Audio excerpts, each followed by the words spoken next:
here with Rich Valdes, host of This is America. Rich, welcome to NTD. Oh boy, it's so good to be back with you guys. Thank you. Thank you. I want to talk about the new public charge immigration rule. How do you think this is going to affect immigrants? Do you think it's going to change behavior the way the rule hopes it will? Well, first and foremost, I think it's good for America. The public charge rule really brings us back to the way it was. I speak with so many legal immigrants on a regular basis that have come from Romania, that have come from Nicaragua, that have come from Venezuela, and they say to me, this is how it was when I came here legally. It took me 5 years to apply to get a green card, another 2 or 3 years to become a citizen. Why? Because we had to prove that we were going to be making a contribution to America, not taking away from America. So I think immigration is great when it's done correctly. When people from all over the world come here and they bring their expertise, that's fantastic. However, we have to make sure that we protect America for Americans. So ensuring that you can take care of yourself and that you're not going to now not only not contribute to America, but then take away from the system that's a safety net for the most vulnerable Americans is a good thing, because those that need the help most here in America are going to get it. So do you think that getting this message out that this rule is now in place is actually going to change anything in terms of who's coming or why they're coming or any of those patterns? I think so. I think oftentimes people want to come to America because of the American dream. The American dream is not let me go to America and be supported by the government. It never has been. I've never met an immigrant, illegal or legal, that has said that. I think people come here for the opportunity. It's entrepreneurship. It's a place where you can practice your faith freely. So that's what America's about. They want America. I think certain people, coyotes, cartels, people that are in the business of trafficking humans across the border, they use that as a selling point. Hey, pay us off, we'll get you in. Don't worry, you'll land on your feet. They have a great social safety net. Mm-hmm. So I think it's people that are caught in that crosshairs that end up in this system and realize, hey, this is fantastic, but it's unsustainable and it's unrealistic. Right, I understand. So it seems like a lot of the measures that the current administration is putting into place are really about messaging and being less of a draw card to come here. I think so. I think legals and illegals. Yeah, I think it's very important to always have a message. The message is important and policy is equally as important. So I think the president is right, and I think this is why people criticize him for being an excessive tweeter or whatever it is. But the reality is he's telling the story that needs to be told.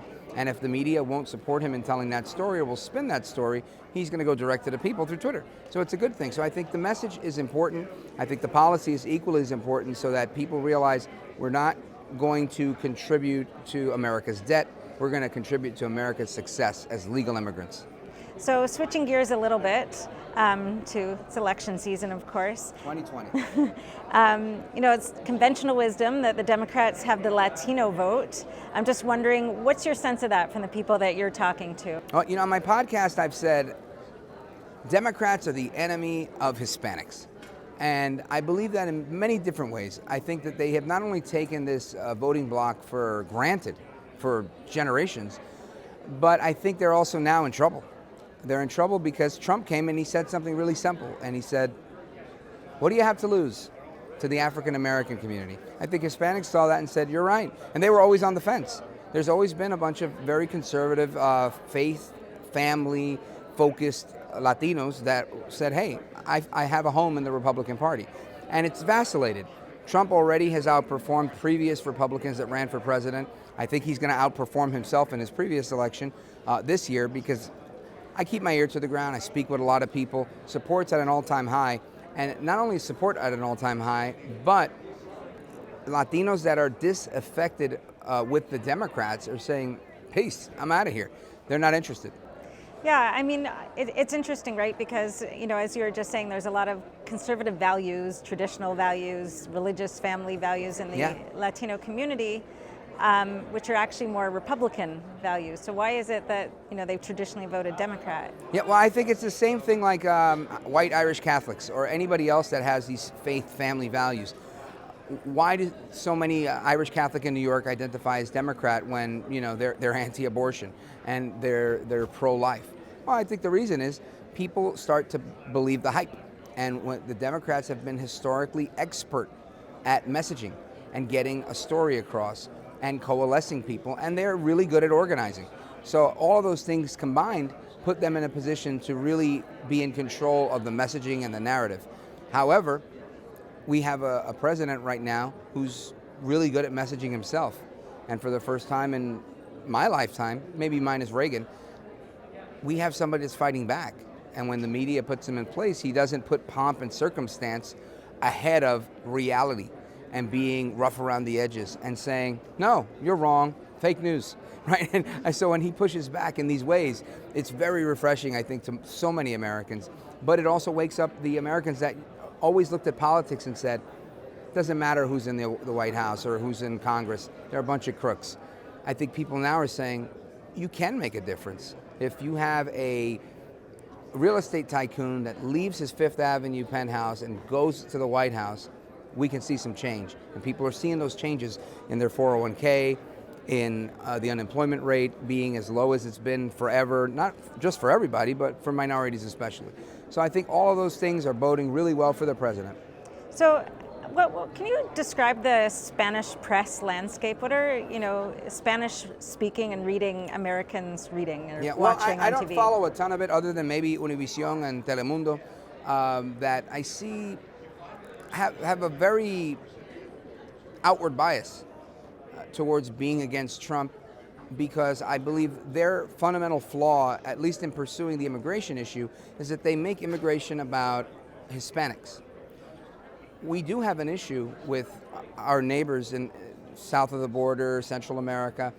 Our immigration problem oftentimes looks Hispanic, but it's not a Hispanic problem. It's a problem between right and wrong. It's an issue of legal versus illegal, doing things the right way or the wrong way. So I think when we look at it that way, we can see that it's not an ethnic problem that we have. It's a problem with our laws, a problem with our system, a problem with public safety and national security. So I think that's a big part of it when we look at the problem the wrong way. It was just making me think, I have a couple of friends who've recently been through the naturalization process, and I feel like they're much stronger Americans. They have a greater sense of what it means to be American than a lot of native-born Americans. Oftentimes immigrants do, yeah. and that is the nature of America. George Washington, his family left England and came here, and he said, hey, we're going to do it this way. And I think that's when you have to fight for something and work hard for something, you appreciate it that much more. Yeah, because the stereotype is, the Hispanic community must be, against Trump's policies and all of that. But and there's again, so many I think factors. the media always portrays this as kids in cages, black Right. and brown people. Trump hates you. And to me, that's just trying to cause some sort of mass hysteria that isn't true. I mean, I spoke with a friend of mine the other day, an apolitical person, doesn't care about politics. He likes sports. He's in his early 40s. He works as a route guide for a big company that delivers food to big supermarkets. He tells me, your guy Trump, he's done wonders for my 401k. 100% increase in his situation. And I said, not bad for kids in cages, huh? He laughed and he said, bro, I don't care what's going on. He's getting another 4 years from me. And that's the reality. And this is why they use these catchphrases of kids in cages and Russian agent and all of these baseless allegations that have no truth to them. Because this is what the left does. When they ultimately can't make a cogent point, I'm going to call you names. I'm going to attack your morality. You're no longer human because you disagree with me. So what do you think is going to happen in 2020? I think we're going to have a really, like every election, it's going to be brutal. Everybody's going to leave it on the field. And I think Donald Trump is going to be reelected handily. And because America is speaking right now. I think America is telling the world we finally have a president that we actually sort of relate with, that would say what we're saying, that when something's wrong, call him out on it. And I think we're going to see that in November. All right. Thank you so much, Rich. It's My been pleasure. a pleasure having you. Thank you so much.